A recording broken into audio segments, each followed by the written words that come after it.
Well, hello, everybody. I hope you guys had a very nice and peaceful Christmas.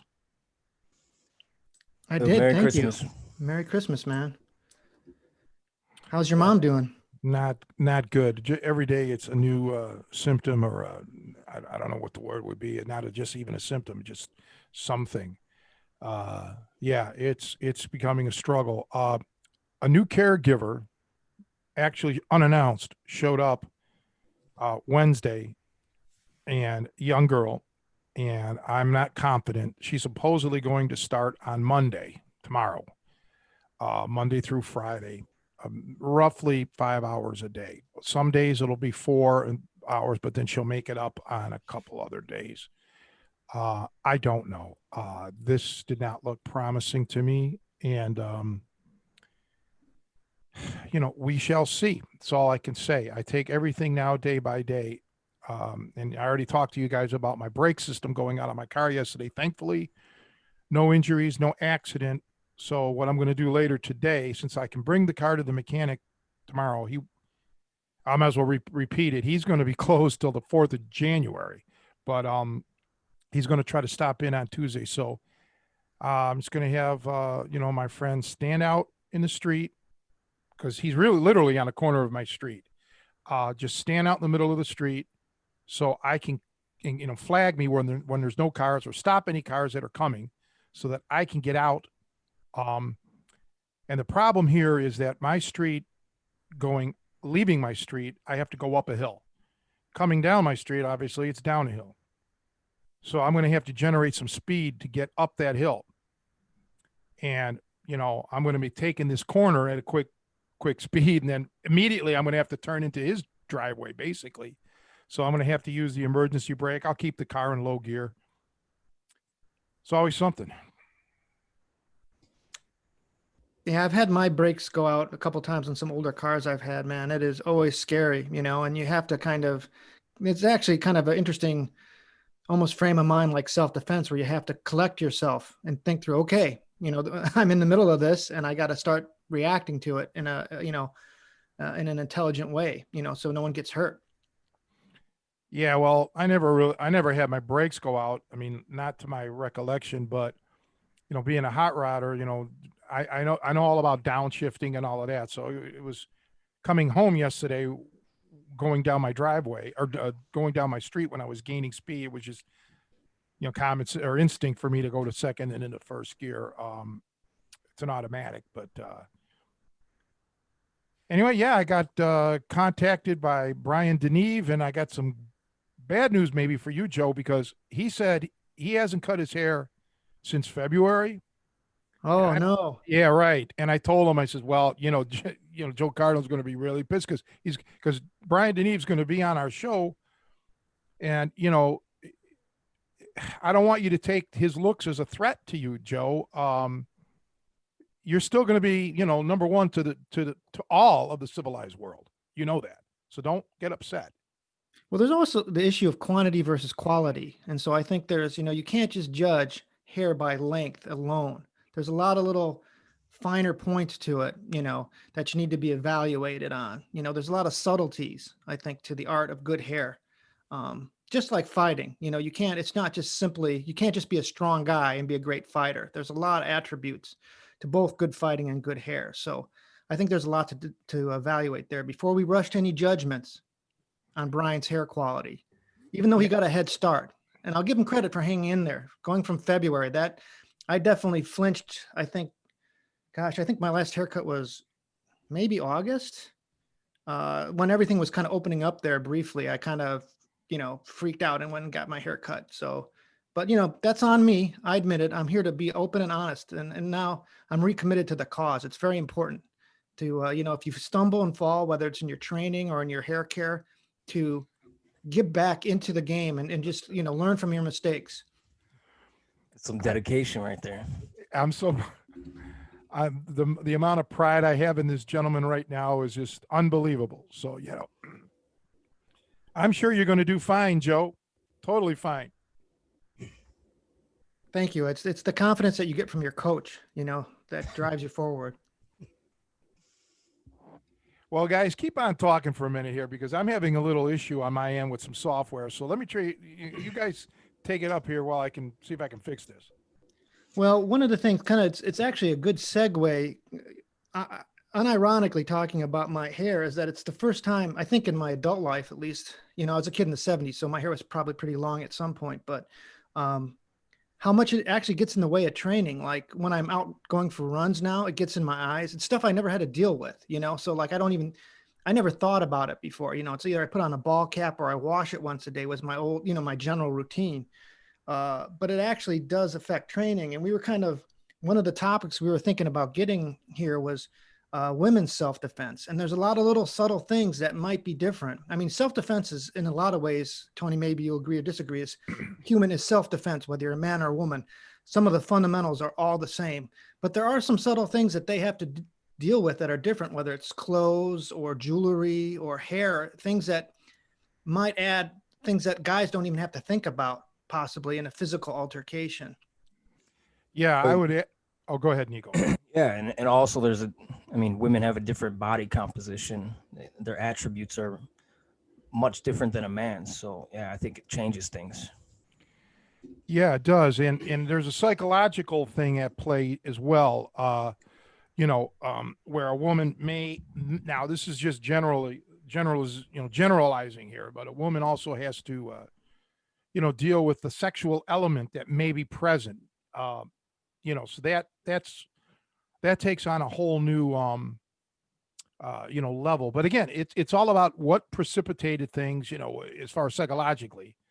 But yeah, generally, I've always kind of felt weird about people who offer women's self-defense classes and showed them, little gimmicks, little tricks that while, that's fine, I guess, in general, but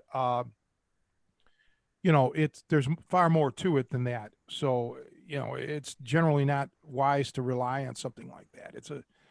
It's something you're not going to learn in a weekend. You've got to actually train. And grappling, I think, really, some instructors have just really ripped women off by, kind of almost making them say grappling is a great equalizer when it's absolutely the opposite of that. Not only just for a woman, but maybe smaller men, guys who are petite, you need to, you need to realize that if a person's aggressive, bigger, heavier, stronger, faster, you're going to want to try to get out of that situation, and it's always the first line of approach is, can I get out of this situation? Do you recommend though, like if a woman was serious and say, hey, I'm in a situation where I think I could be physically, I'm in an environment where, or actually, and even if they're not in an environment, they just realize that, hey, I need to be safe. How would you start them any differently training? No, not really. I mean, I would teach them all. Psychologically, I would, but physically, I would teach them the fundamentals of stance, of footwork, of movement, both from a striking and from a wrestling standpoint, in case you do get, grappled or body locked or something like that. Remember here, this is a big thing. You don't know a person's intent, the aggressor's intent. But if there's any sort of sexual intent, you don't want to bring him into that world, by grappling or putting him in a position where you've pretty much, made entryway into something a lot easier. You want to keep the distance. You want to try to keep it on the feet so you can escape.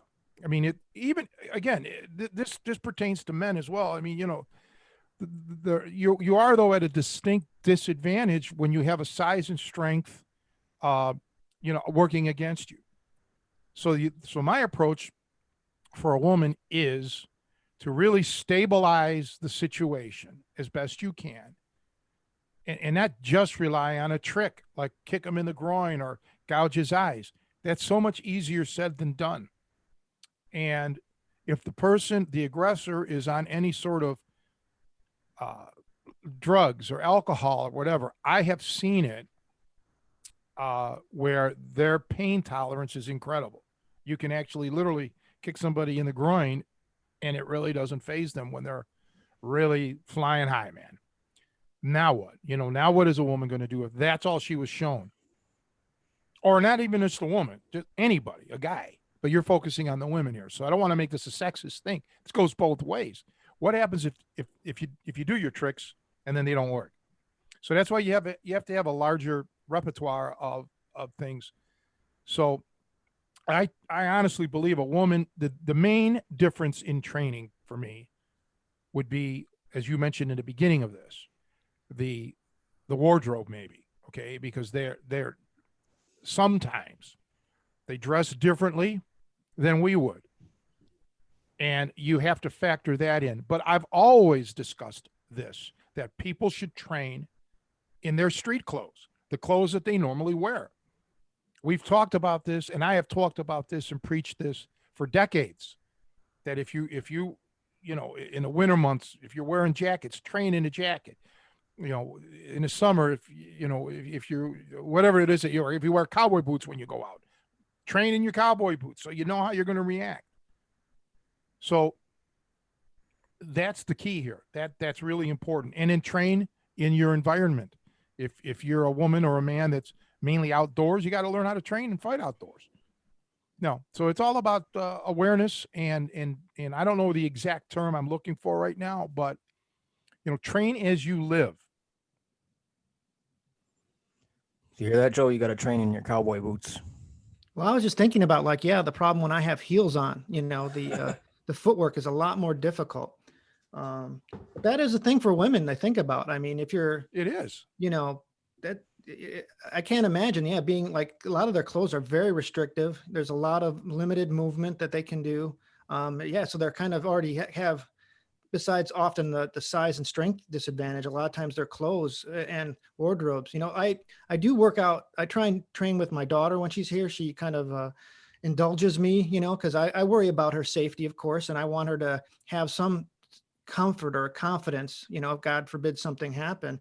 But like just yesterday, I was like, well, she has earrings in, if we're going to work some grappling moves or whatever, that could get torn out really easily. It's something I don't think about, that, she has to be cognizant of all other just aspects that, they additional disadvantages that they can put themselves in. Well, a lot of men wear earrings too. And, again, that's all. And even just regular, jewelry, men are, again, male or female, wearing necklaces or bracelets, guys wear it, women wear it, wristwatches. You have to be cognizant that shit may get destroyed, and now a necklace should be able to be ripped off, which is a good thing. Okay. Because you don't want to have a collar on that the guy can grab a hold of. Now you can't break it free, so if it's a necklace, and it rips free, you're going to lose the necklace probably or get it repaired, but that's a good thing because you do not want handles one of the major handles is hair. Okay. Now, for the last couple decades, a lot of men have been into this bald thing, but women, they have hair. Guys like you, even me, our hair could be a handle, and people can grab it. And you have to know now how to counter that, how to make that grab work against the opponent. So yes, these are things that need to be discussed in the gym. And another big thing is fear. If a woman has never been in a physical encounter, especially against a trained man or another trained woman, that the panic can set in. So they have to learn to spar. I mean, not a killing thing here, but they need to learn to spar so they can kind of get some of that fear dispelled or some of the anxiety that may come from, boy, I wonder what it's like to get hit by a guy, or whatever. So that's another big element that has to be broached. Yeah, I think for a lot of people, just being familiar with and with physical confrontation, like if they've never been in it, it can be a rude awakening. If you're not prepared for someone to grab you or to hit at you um, for the first time, I mean, that's one of the benefits of training is at least you've been there before. It's not alien territory for you. Yeah. Um, that's exactly it. And everybody, well, not everybody, but many people get the yips. Okay. But you have to kind of control it. So I remember, let me hark back to when I was a kid. Now we're talking grade school here. So maybe fourth or fifth grade. This is long before I started with the wrestling, but we had a snow day or something. And this one kid, he was a couple years older than me, Frankie, he came over the house, which was rare but he happened to live not far from me, same kind of neighborhood, um, maybe 4 streets away. Well, he shows up with his father, which was a shock. Okay, Mr. Mercury's here. So, as it turned out, his dad had some martial arts training and decided he was going to teach us or show me, because Frankie had already been training, some moves, which was really cool. But segue, several months, I don't recall how long now, he got almost carjacked. Now, this is back in his 70s. Now, carjacking's happening pretty prominently now in Chicago, but this has been around forever. And he ended up, I don't know, breaking his forearm or something, but he defended himself and his car started to roll away. And he ran after his car and got in it.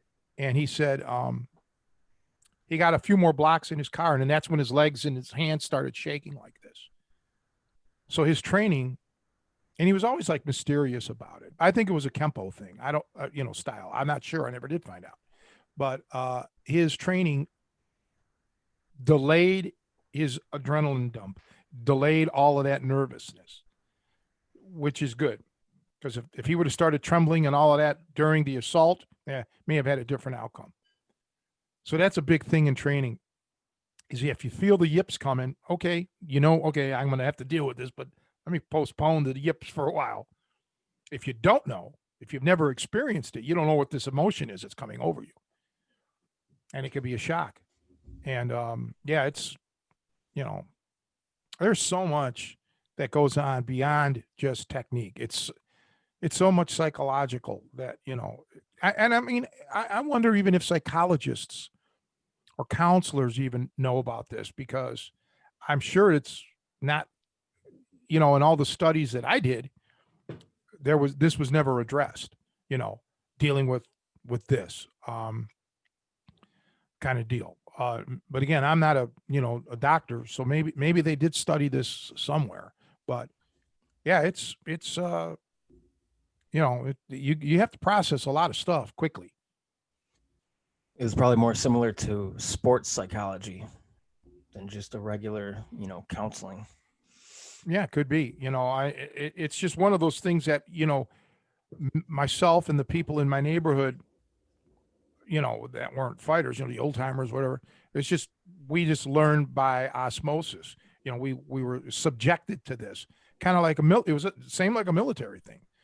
When you're trained, like drafted for a war, World War II, World War I, Korea, whatever, Vietnam, and all that. They didn't give you psychological things. You're just thrust in it, and you start to adapt to it. It's the way it is. So, it's just. But women have to realize, no matter what, in my opinion, you're looking for an escape more than a finish. Okay, that would probably be like the biggest thing. Whereas a guy, I want him to take this opponent, the aggressor, out if possible. But you almost have to approach a woman's training or a smaller man's training against a larger person like you would a multi-assailant thing, where again the priority here is escape. Try to get out without being harmed. And it's just, man, it's just it's a situation that's one that I hope, doesn't have to, people don't have to encounter. But I have trained some women, and they a couple times have reported to me that they've actually had to use my stuff. And one called me up in hysterics, and I thought, oh my God, what happened to her? But she was excited. She was happy. She was so excited that she was able to do something to this guy at work who kept harassing her at work, sexually harassing her, not molesting her, but, verbal. And, he got cute after, and she cranked his arm, and that was the end of that, and he never harassed her anymore. So yeah, it's there are no shortcuts. If there's women out here listening, or if there's men out here that have women involved in this, you can relate it. There's no shortcuts. Tricks are fine, rips and groin strikes, but as we discussed a few episodes ago, they're not to be used in replacement of actual striking or wrestling techniques. They're part of it. It's an augmentation. So a woman has to learn, or a smaller man has to learn everything. Got to start them at ground zero. Yeah, I think that's a really important point, is that the number one priority to the training of women's self-defense should be escape, not have a false sense of confidence, thinking they can defeat anybody, but escape should be number one priority. And I think that's a really good point. Well, thanks, but it's and you should run through scenarios. Like, all right, here's a couple of things. Number one, when everybody uses Google Maps, pretty much, right, or some sort of mapping software. This goes not just for women, but this goes for anyone. But a woman, let's say, may carry her purse or phone in her purse, let's say, whereas a guy will probably have it on him. So never put your home address as your home. Like in Google Maps, you have your home, and you put you can put your address in. Don't do that. There's no reason to do that. Put something in a few blocks away, like a landmark. Let's say it's the corner gas station, because you know how to get from your house to the gas station. So start all your searches, your directions from there. So if somebody does grab your phone, they're not going to know where you're at. They're not going to know exactly where you live. So that's a little piece of safety. Number two, you need to practice speed dialing. I mean, believe it or not, you do, especially in a panic situation. You got to know how to hit that speed dial if you're a person who's in trouble, and have pertinent numbers saved. 911, obviously everybody thinks call 911, but many areas do not have enhanced 911. And you're going to get an operator on the phone who's going to want to know all these details. Where are you? Da, da, da, da, da. And that could be not possible to give, during, when something like that is happening. So just remember that. I'm not saying don't have that in your phone. Of course you should, but that, and that should be in speed dial, but don't rely on anything like that. And, another good idea is to have a voice recorder on your screen, home screen or something, that you can immediately hit. You can hit all of that when you see trouble starting. I mean, obviously when it's already happened, it may be too late for this. So you can record any sort of audio, and he's not going to know it. And if you can get as much information, or just maybe even his voice, anything that could be used later to process this and perhaps, catch the guy, or girl, whoever it is that's the assaultee or the assaulter, whatever. What are your thoughts on weapons? So, I've seen, obviously, like there's mace or different kind of keychains that people can carry to kind of augment their defense. Better be good at it, because especially if you're going against somebody who can outpower or overpower you, you don't want that weapon turned on you. And so this is something that has to be practiced. So I'm not opposed to anything. There's pros and cons to things, mace and all this other stuff. But the bottom line is you need to be very familiar with these tools, very familiar. You need to practice them, practice.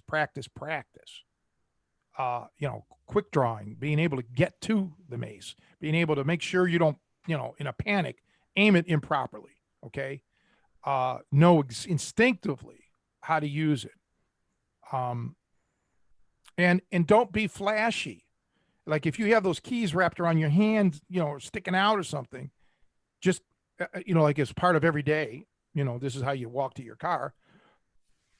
Someone who may try to mug you or rob you or whatever the word you want to use, they may see this. And that doesn't mean that they're not going to get you now, but they're going to be cognizant of what to avoid on you and maybe do a different approach. So subtlety is the key here, and if you're one of these concealed carry people or in certain, because around here, there's no open carry.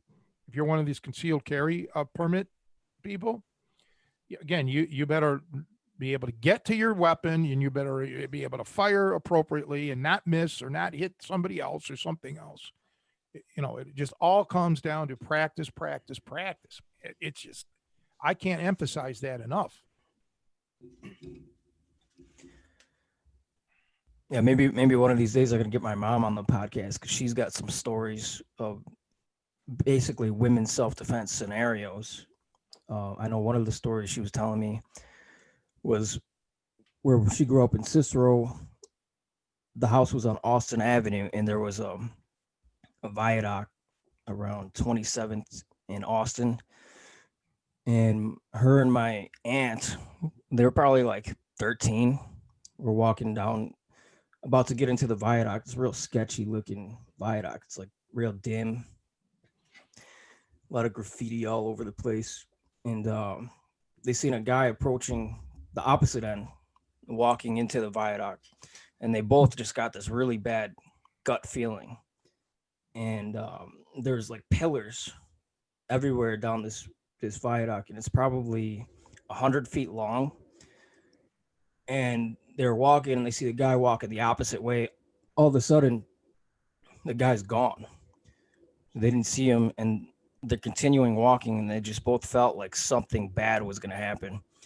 And apparently he hid behind one of the pillars. And when they got close to him, he came after him, and he had a big knife. And he was probably planning on just killing him. I don't know. He was a maniac. But they managed to run faster than him. They booked it, and they got to the corner. There was like a little hot dog place, and they ran in there and called the cops.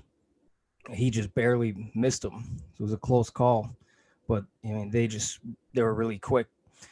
But about, I think within the same month, her friend was walking down the same viaduct, going to school, and this guy, I don't know if it was the same guy, probably was, but the same thing happened to her. She was walking, and a guy jumped out from behind the pillars and grabbed her. And she was fighting him, and she actually had a chain that she used to walk her dog in her pocket. And she pulled that out and was just whipping the guy with it, and actually managed to free herself and run off. But I think that's, I mean, I don't know if that's a good thing to have on you, but it definitely saved her life. Yeah, the thing is, in hindsight, you could say this, that, whatever, but there are circumstances and situations where you're just not going to have that kind of stuff on you.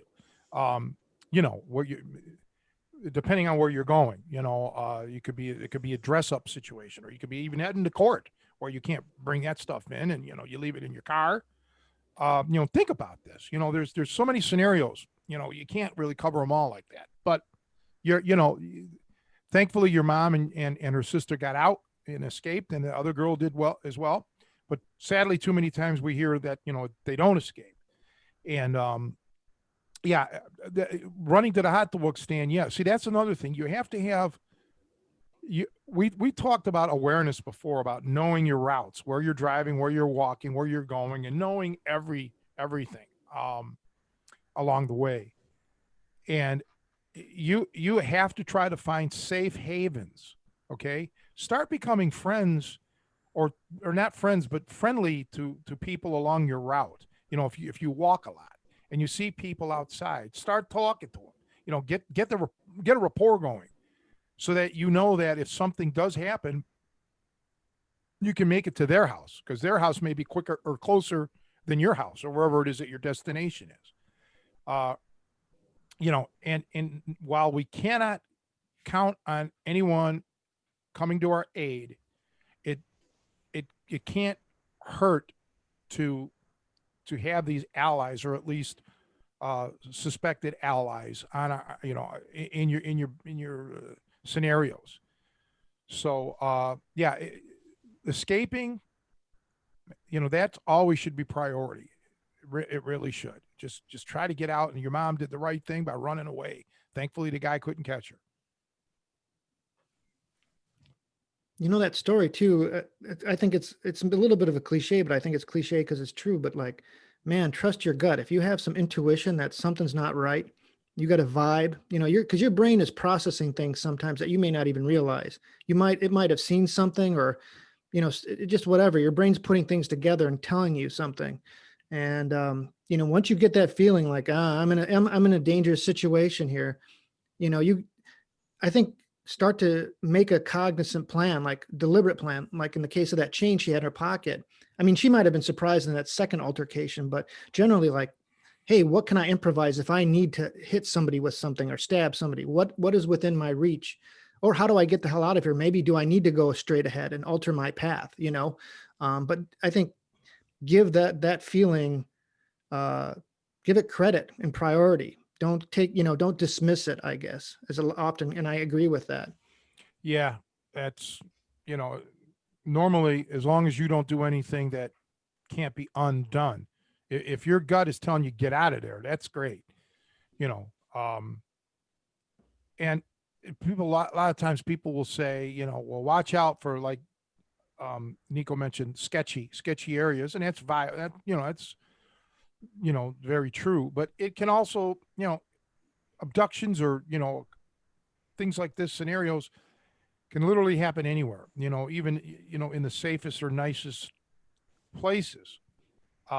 Yeah, so you don't want to start living in a mind of paranoia, but you just have to know in the back of your head, that bad things can happen at any point in time, and you just have to train yourself to react appropriately. And that's where a good coach comes in, first and foremost. And you have to have the dedication and the desire. I mean, it doesn't mean you have to practice 6 hours a day.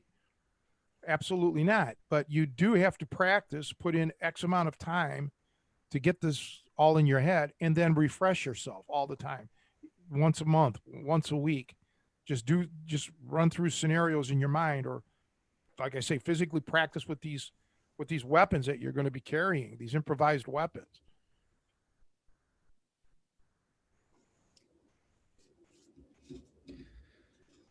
What strikes? So is there any difference as far as striking, or do you still kind of agree with the kind of, elbows, knees, headbutts, that kind of thinking? Are those kind of things that they should be comfortable with? Yeah, absolutely. And just remember, again, there's guys who can't hit hard. Okay. There's guys that are not going to knock you out. Okay. They don't have the power, and I think this has to be impressed upon women as well. So they don't naturally think that they're, they're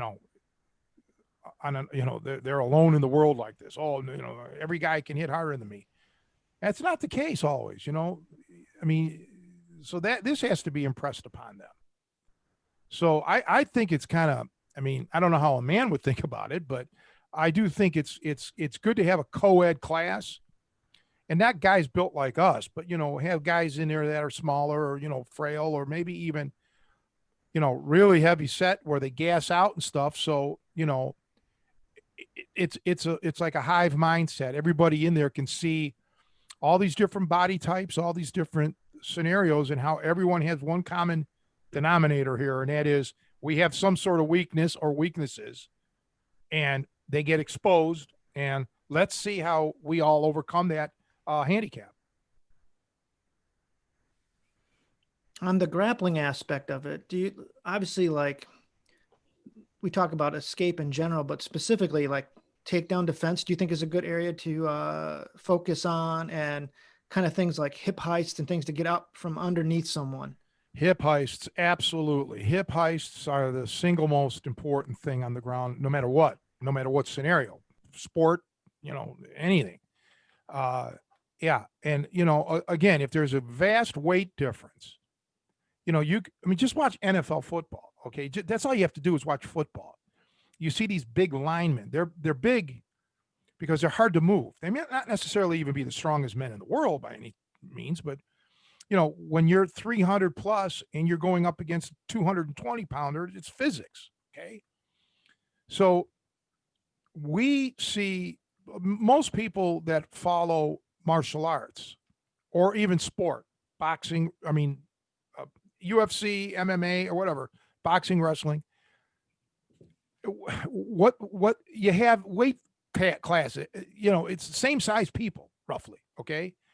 It's not like the old days in the UFC where it was all different weights.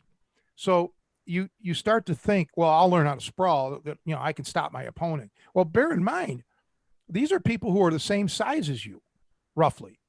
It's hard to sprawl if I'm 220 pounds and I'm trying to take down a guy or a woman who's 115 pounds. It's going to be hard for them to stop that shot. Okay, just because of my size and my ability. So this is something that has to be, you got to bear this in mind. And I think a lot of people tend to forget this stuff. So that's, again, why you can't rely on just one thing. Yes, you have to know how to sprawl. All of these are fundamentals. These are things that must be mastered. But you got to go along that chain. The next thing is if you're small, use your quickness. Don't go flat on your back. Oh, God, that's my pet peeve. Go land on your side, land on your hip, land on your side. So you can already start your escape. So you're already halfway there or whatever to your hip heist. Don't get pinned flat on your back, because now, man, especially when you're outweighed, it's a mother to get out. It's tough. There was another story that my mom told me about. She was with my grandma, and at the time they were young, and my grandma was, somewhat young and attractive, and they were walking in a really rough neighborhood, going to a doctor's appointment, and this huge guy came from behind, probably at least 6'5", big guy, grabbed my grandma in a bear hug and was trying to basically kidnap her. And my grandma was just a really tough lady, and she wasn't having it. She was an athlete as well, and she broke loose, and the guy resorted to just holding on to her purse, and she wasn't having that either.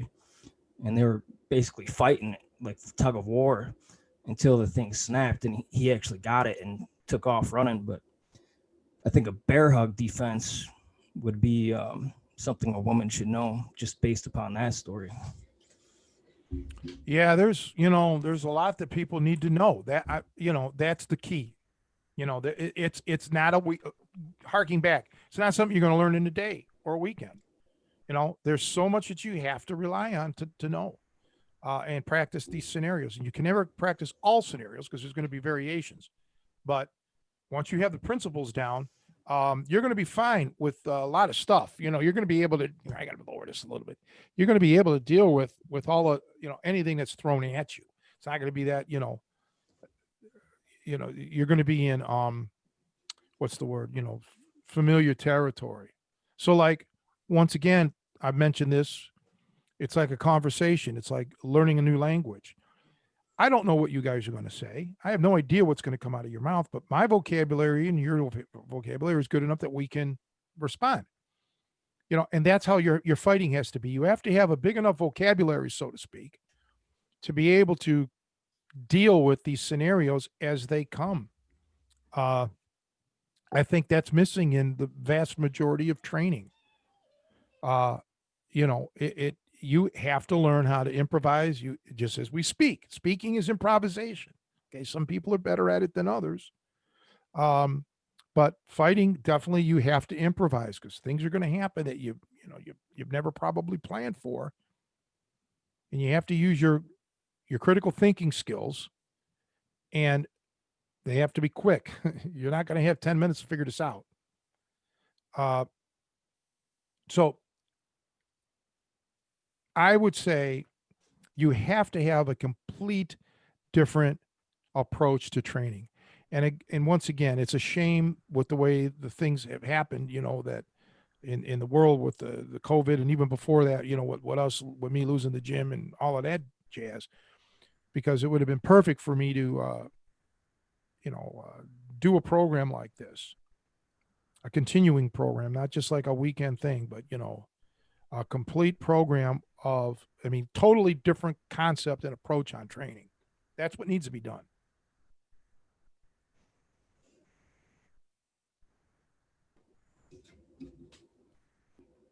If people are, maybe not local where they could train here, um, what attributes we should, like if a woman's looking for a school to train in, so they can't come here necessarily, what? Well, I have the distance program thing, distance learning, because I can't, I won't recommend somebody else that I don't know. I won't say, hey, go down to your local YMCA or something like that, or wherever your local, martial arts school. I can't do that. That's almost like saying, get away from me. You're bothering me. Um, if they're that concerned, they need to reach out to me and we can make arrangements on distance learning, because as it stands now, there's going to be a lot of that. Even if you live in the same town, you're going to have Zoom type of training, or Skype, or whatever you want to call it. This kind of remote learning, and people look at it. People are remotely working from the home. You can get this done, and in many cases, it's better this way to learn from from in your own home, especially if you have maybe in a case of a woman, like a friend, a lady friend, or even a guy. It doesn't matter, but as to work out with you. Okay. It's better than nothing. And you can, again, do it in the privacy of your own home.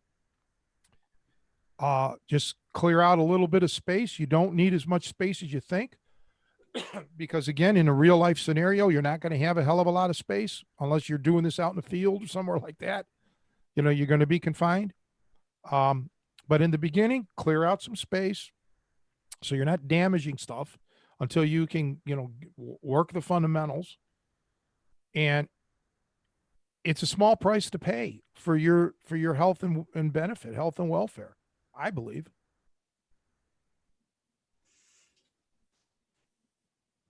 So, Tony, do you think the exercises for a woman should basically be the same as for anyone, right?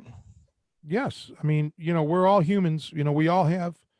Yeah, I believe so. We're talking generally here. We're not talking about specific exercises that I may say you need, because you lack in a certain area or whatever it may be. Generally the women should train the same way.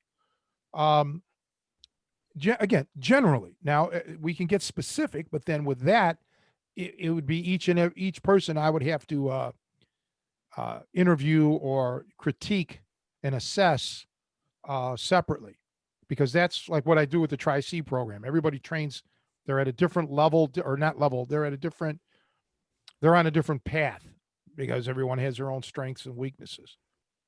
But at a certain point, it has to be individualized, is what you're saying, right? Down the line, it will be, yes, but in the beginning, there's commonality here.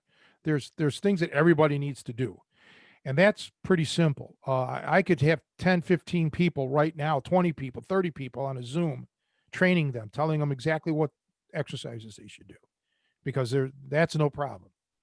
But then later on, if I see something, in one person that either needs to be altered or removed or enhanced in one way or the other, then I have to deal with that in individual, one-on-one. And that takes time, especially if there's 30 people and all 30 people, have to have something specific. That becomes the challenge, not necessarily a challenge mentally for me, or figuring things out. That's easy. It's time. How do we factor in the time here to do this? That's the issue. And that's the issue in any school.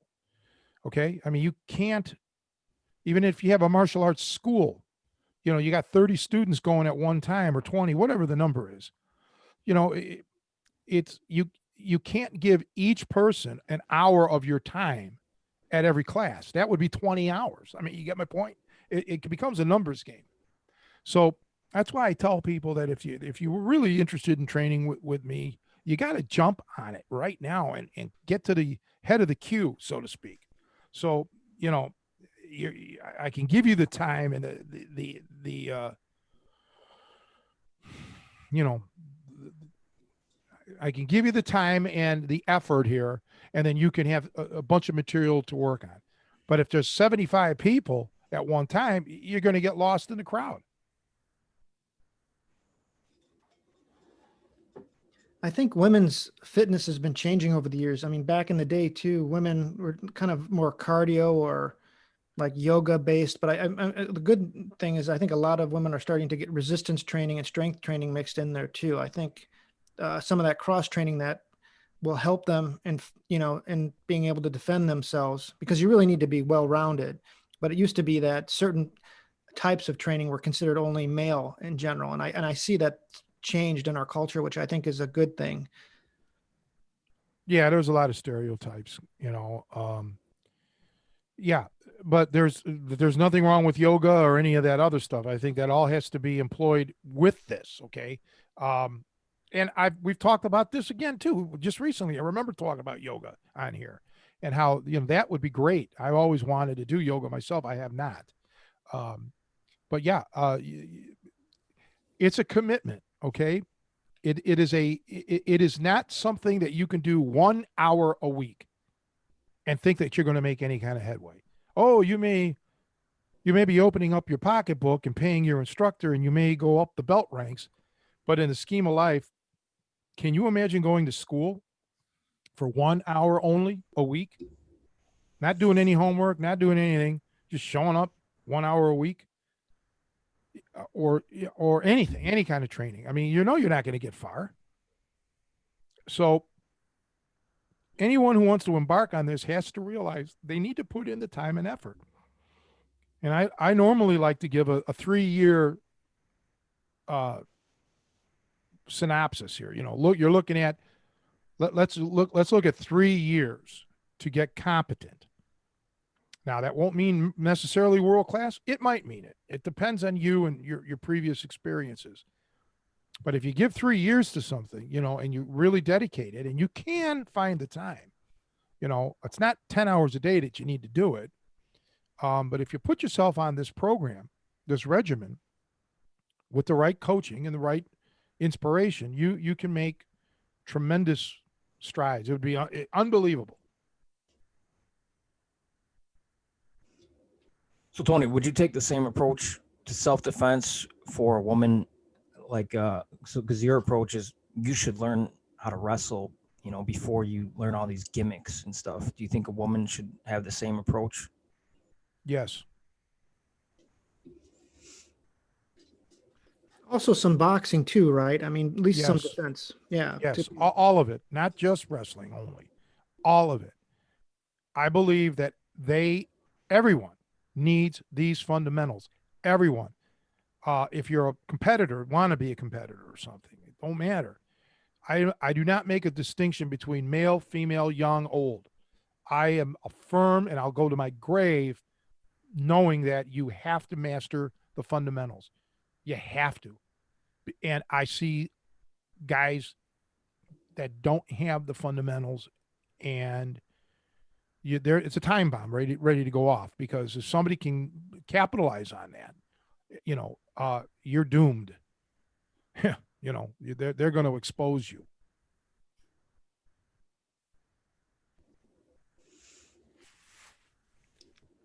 We covered a lot for women's self-defense. Are there any like last minute thoughts or advice or anything? Or Mentally prepare. You know, don't expect help, but, you know, reach out for it, but don't bank on it. Situational awareness, which is something that I did cover in a seminar in the past when I used to do seminars years ago, at different corporations, learning how to, you know,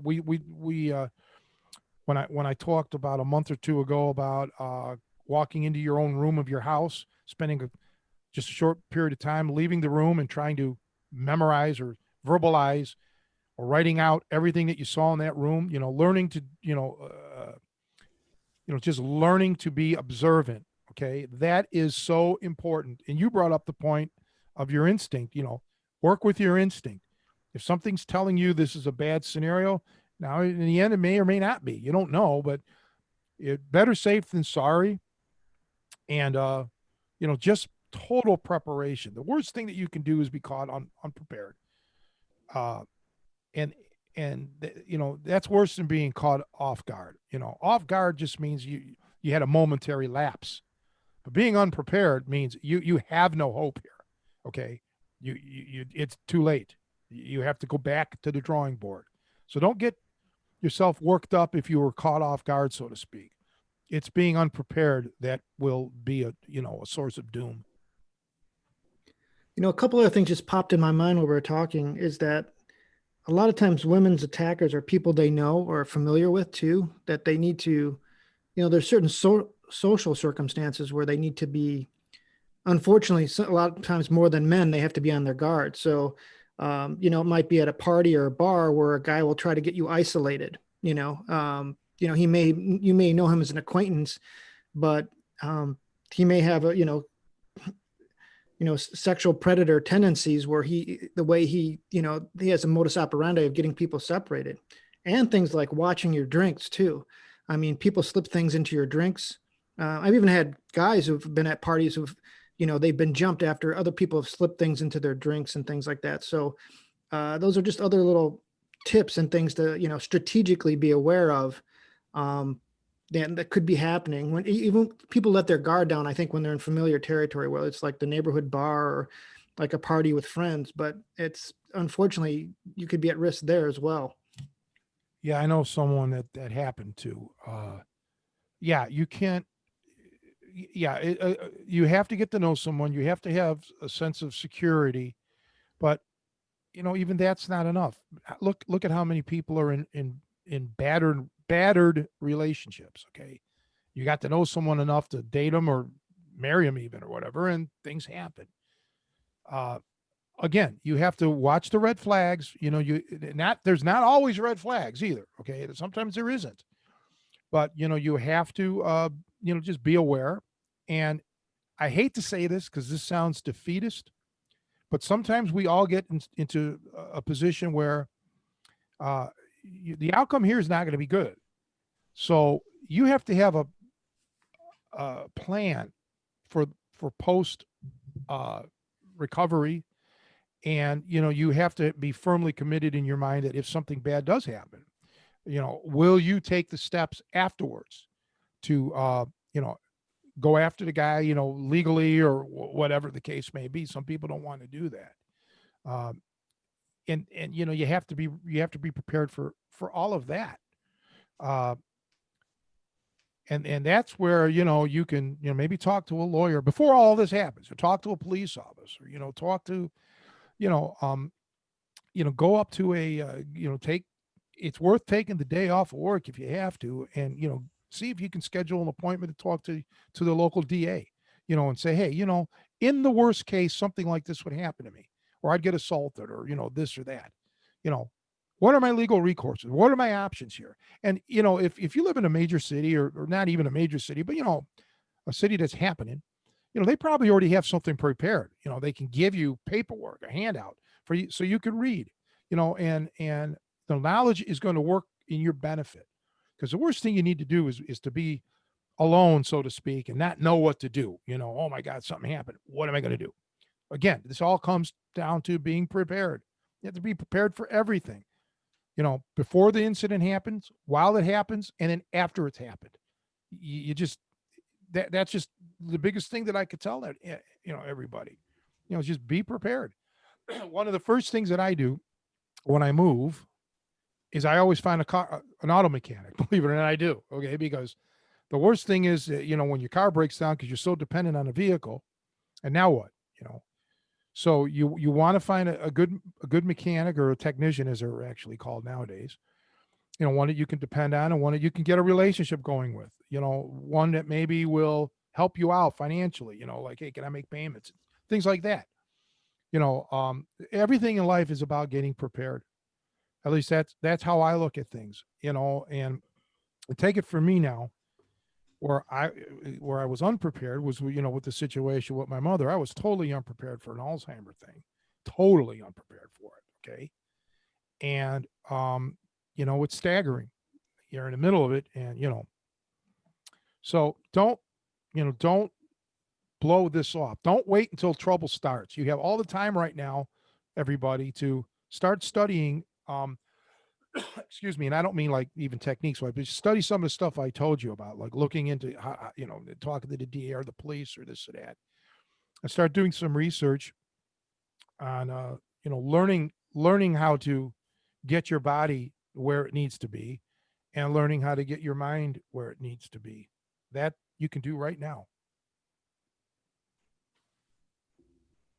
Yeah, the numbers are sobering too. I was just saying, I don't remember, I don't have the specifics, but it was something like 1 in 4 women in their lifetime are assaulted to various degrees. And again, I'm just kind of ballparking it, but I remember hearing something that, and a lot of them don't say anything afterwards, or, they're, and, they're, whether it's shame or fear of retribution, it's, so we really don't know the true statistics, but kind of, and it goes back to what we talk about is mentally rehearsing and visualizing and trying to embrace yourself. What can I do, and being ready for after it happens? Because a lot of times, if you're not thinking about it, it's, the shock is twice as worse. Well, I would think the numbers, if that's the case, 1 in 4, I would think that for men it's even more, uh, because it just seems more acceptable in a way for guys to get into it, to make it verbal, nasty verbal or physical. So I don't think it's gender specific. I think it's every human being needs to go through this training, this preparedness. This is part of life, just as paying your bills is or whatever.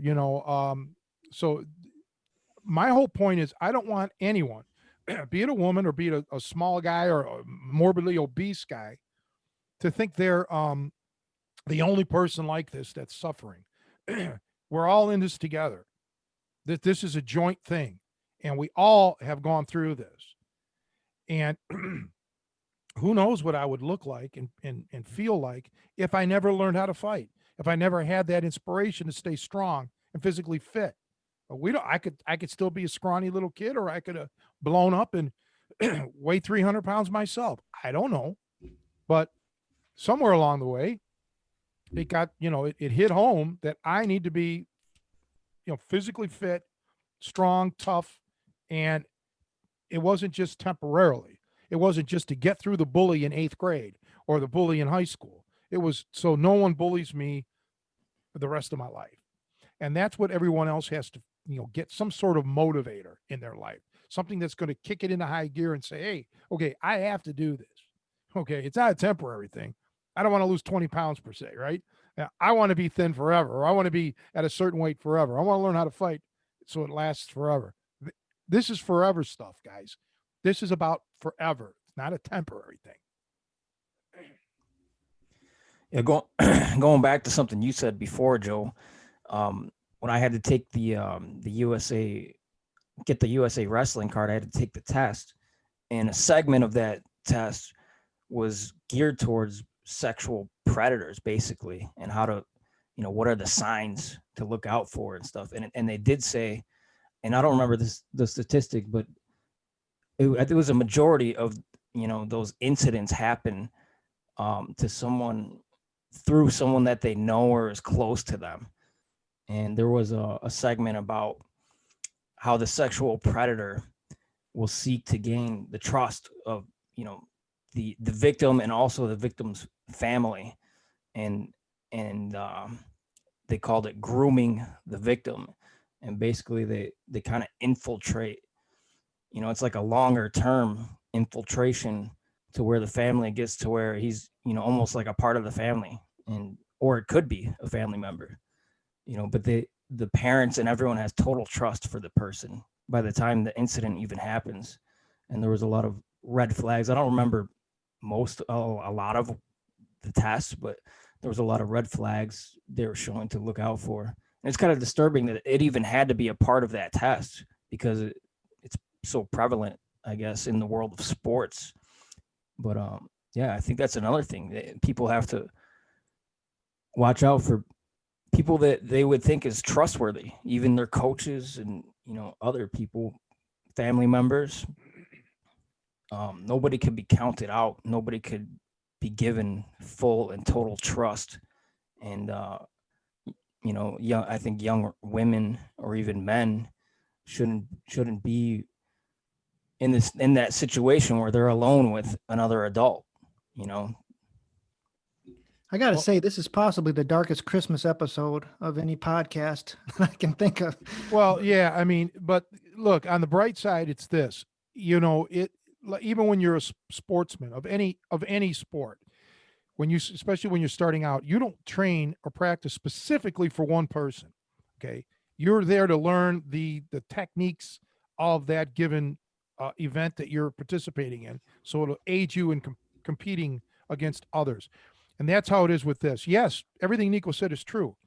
Everyone can potentially be a predator, let's say.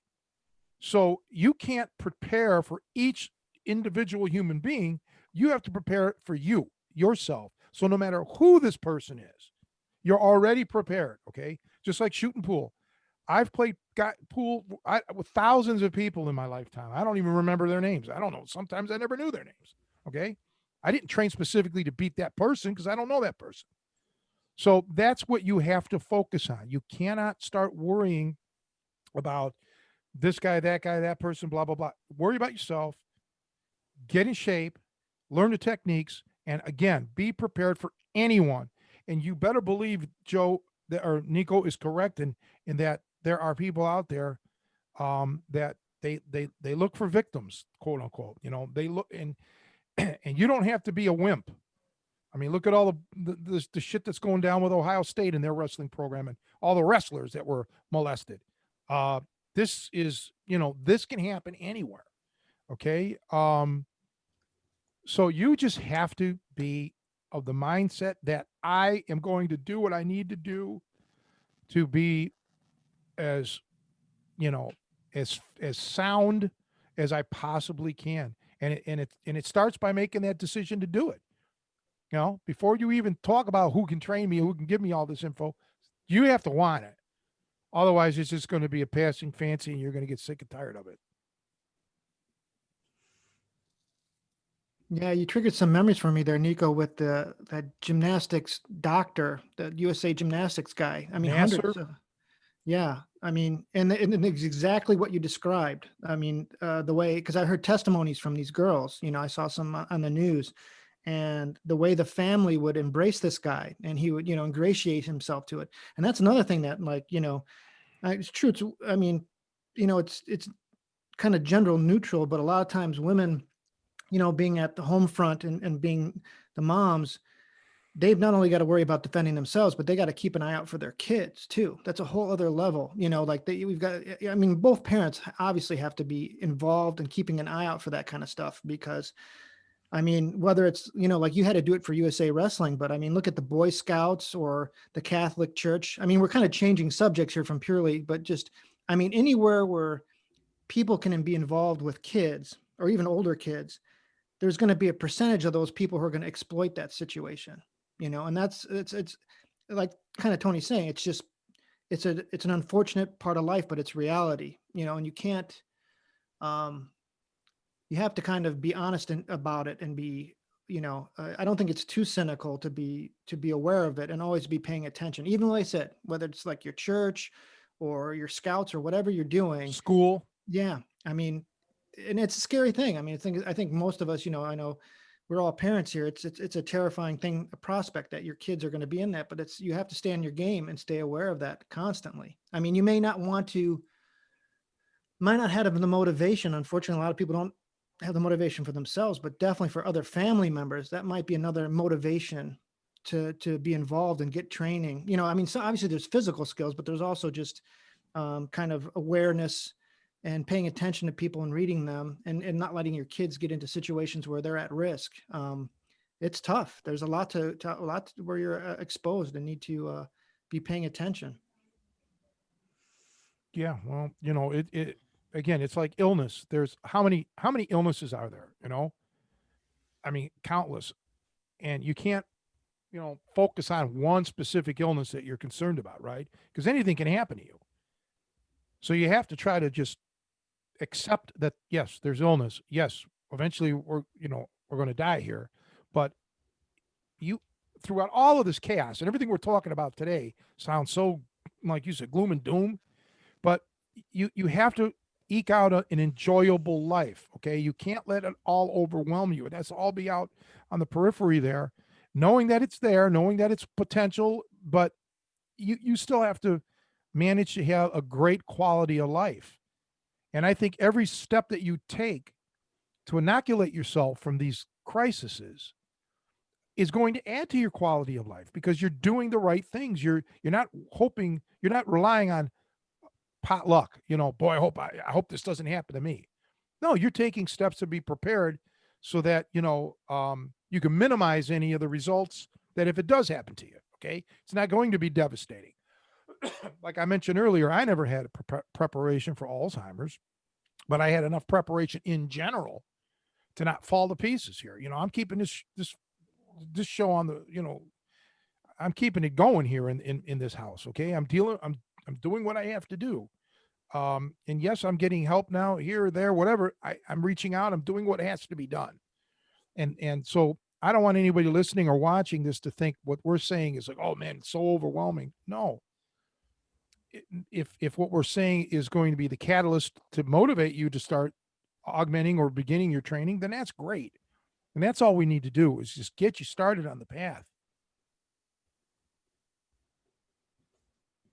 Yeah, and you'd be surprised how, you start working on some, you get a couple dozen skills, fundamental skills under your belt, how you start to feel more confident. It's not an overnight thing, but you put a few months in and you start working, and all of a sudden you start connecting the dots on how to be safe, and how to move your body. And like I said, it's not a weekend kind of thing, but you do start to, put the pieces together and feel a lot better. So, I mean, there is a positive message here, is that you can be proactive about this and you can make progress, even if you're not, a tough guy or, a spectacular athlete. There's universal skills and knowledge that we can all have, as human beings, that can make you safer and just feel better about going through your day-to-day life. Well, speaking of phenomenal athletes, again, let's talk about football momentarily. Look at some of these guys, and unfortunately they get injured, and every week there's injuries. Okay. So everybody can get hurt. So I don't say this to minimize what they're going through. I never want to see an athlete get hurt. I'm saying this to the people out there who are not athletic, that even guys, super athletes can go down. Okay. It's part of the territory. And also realize that if they can get injured, you could be the one that can injure them. You, with the proper training, can have the ability. Nobody's impervious is what I'm getting to. Okay. Everyone has their Achilles heel that you can get to. So there is light at the end of the tunnel. You just have to focus and, and go forward. That's all we can do. So, I'm doing things the last month behind the scenes, with getting cameras and software set up and all this jazz, so that I can give a better teaching experience to some. And some of this stuff was all new to me. We've discussed this before, and it's overwhelming. And I could easily said I quit, but I've been putting in hour after hour on this stuff just to get it done. And now things that were daunting a month ago aren't daunting anymore. Okay. They're like, oh, okay, that wasn't so bad. I got it now. So the same will happen to anyone out there who wants to really start training. Yes, it's going to be hard for the first month or so, maybe 2 months. All of a sudden, though, it's going to be a habit. You're going to look forward to it. It's going to be something that you're going to really enjoy. I mean, Nico and Joe could probably tell you even better, because it's been, 50 years almost since I started training. So, they'd know. Yeah, absolutely. Getting started is the hardest part. Yeah, isn't that the truth for pretty much anything? It's getting it started. But yeah, no, this talk is not meant to be an exhaustive expose of everything that needs to be done from a technique standpoint because it's just too much. But I'm here to say, and I'll go on record, and I've always gone on record, is that I don't look for shortcuts. I want everyone to have that working knowledge and that ability to do the fundamentals, to know and to get bit by the bug, so to speak, that makes you want to learn more, not less. Okay. I'm not a fan of crash courses normally. I will give them because it can not be the be all end all, but it can give you some functional knowledge, but it's designed to make you hunger for greater knowledge. Okay. It's the open door. It's opening of the door to greater knowledge. And that's what I want in students. I want people to want to know more, more, more, more, more. That man, that's the thing, man. Getting the proper knowledge.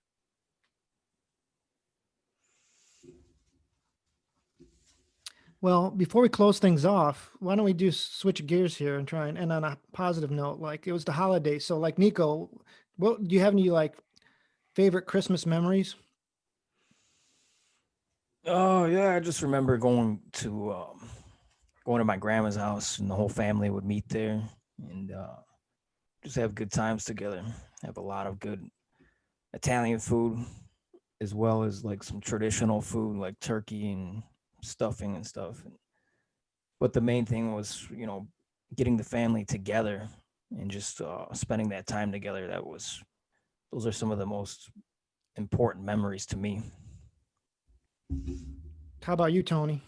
No, Christmas has always been a very painful experience for me, one that I rather not talk about. All right. And that's true for some people. Unfortunately, the holidays can be rough.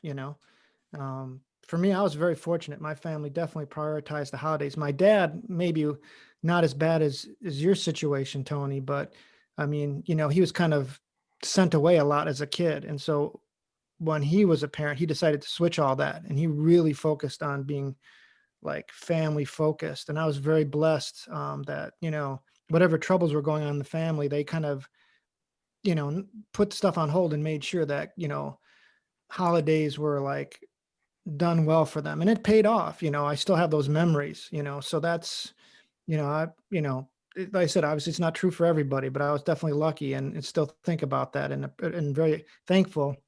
And hopefully I've been able to do that a little bit for my kids too. So, yeah, and this year was good. I had good. I had the kids over, at least two of them. Casey's still in Thailand, but I was able to, and I think everybody enjoyed hanging out and swapping gifts. So, yeah, it was a good holiday for me. Glad. I'm very glad. And now that New Year's is coming, a lot of people will do their New Year's resolutions. And I just hope that people follow through with their resolution, that they don't just get burned out of it by, February or March. We're going into different, we're in different territory now in the world. So, everybody's resolution should, my hope for them is that they follow through and they get the results that they want from their New Year's resolution. That's the big thing that I wish for. Oh, that's good. Do we want to wrap things up? I guess we should. I mean, it was downbeat kind of session, but let's make next week peppy. Let's get it cooking with gas. And I want to thank you guys again. We made it through. What is it? This is our 22nd episode or something. So not quite 6 months, but close enough, right? Um, and I'm just really grateful to have you guys. I think that's the biggest thing is reflecting on thankfulness or the good things that happen, and knowing you two guys and everybody else that's been involved, our guests that we had, Shoni and your brother and uh, um, Jason Bender, and and we're going to have more coming up in 2021, and it's just uh, there's a lot to be thankful for, really. Absolutely. And to be proud of. I mean, we're spreading knowledge and archiving our information and thoughts and definitely documenting my hair most importantly. So I think that for future Yeah, generations. you're like a male. I mean, yeah, your hair, you're like Rapunzel in a way. I mean, that's where it's going with this. Um, I got a letter, an email from the the Woody Allen lookalike fan club, and they want you to model. Maybe, I don't know if they want to use your image in their new ad campaign, but I mean, it's something for you to think about. I could forward you the emails if you'd like, Joe. Well, definitely. I mean, there's definitely a fee involved and things like that, and you'd get a finder's fee, of course. But we'll work out this offline for sure. I think there's a lot of potential. Yeah, I think so too. What do you think, Nico? Yeah, I mean, I think Joe is the new Fabio of catch wrestling. Yeah, he really. Well, we got to wait and see because Brian Deneve kind of sort of threw down a little challenge, I think. So we're going to have to wait until we can get Brian on the show, hopefully soon. And we'll take a poll. We'll take a poll to see who's, I'm sorry to get you nervous now, Joe, but here we go. Get prepared because anything can happen. It's all about preparedness, Joe. All right, this is exciting. We'll end on a cliffhanger. Yes. This is Yes. exciting. All right, Well, guys. all right, guys. Well, then I'll touch base with all of you. See everybody here next week. All right. Later. Later. Later.